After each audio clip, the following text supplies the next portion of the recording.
How do you go from a traditional print newspaper to a converged newsroom, serving print, online, email, and text? How do you shift from a one-deadline cycle to a world in which deadline is always right now? How do you move from photographs to video? How do you change? What works for one newspaper will not work for another. Each must find its own path and be willing to take it. The bad news is, it's hard work. The good news? It can be done. It's being done. And you can do it too. Here's what we're doing now at the Pocono Record, a 20,000 daily in northeastern Pennsylvania. Virtual beats, a buzzword phrase meaning what? For us, it means some people manage content areas much like a beat reporter, except they're then responsible for getting that content both online and in print. They are their own city editors. Several of our content managers are responsible for weekly section fronts, like local schools, Pocono Outdoors, and Healthy Living. Other virtual beats generate occasional stories rather than weekly section fronts. And all the content themes, which include permanent beats and seasonal items like golf or winter sports, are based on presumed reader interest in the content itself. We're adding more and more email newsletters for people who wish to subscribe to this content to inform them when new material is available. Virtual beats are one of the pillars of the online print convergence, allowing us to deploy material in more than one spot without more than one elaborate processing system.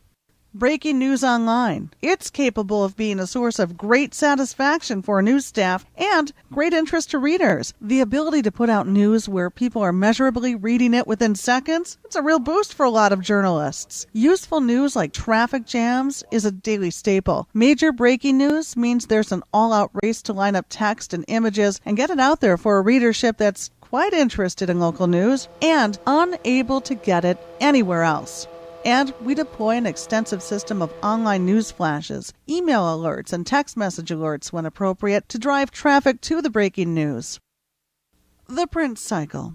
It's still there. Late in the afternoon, we regroup and plan how to take what we've learned online that day and convert it into the best possible print newspaper for the next morning. For us, that's critical, since we're almost 50% store and rack sales rather than subscriptions. All of these things are possible because the new technology for online is simpler than it's ever been. If you can order merchandise from Amazon, you can post news and information to our online operation. Our goal is to have every person in the newsroom capable of posting online, not waiting for a specialist to do it. It makes a profound difference in everyone's attitude toward online to have the competencies needed to use it directly. The training is minimal compared to the training involved in mastering something like InDesign or Photoshop. But there's more, and it gets to the very heart of the issue.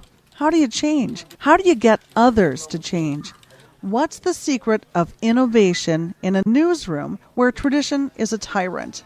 That's what we'll be talking about today. How do you get from where you are now to what you see here? Several key elements: a technological basis that democratizes the system. People who do the work need more autonomy. Line editors need to back off. Everyone needs a chance to show what they can do and not be held back by arbitrary concerns that are actually impediments to improvement. And the phrase "move with alacrity" needs to be in foot-high letters on the wall in your newsroom.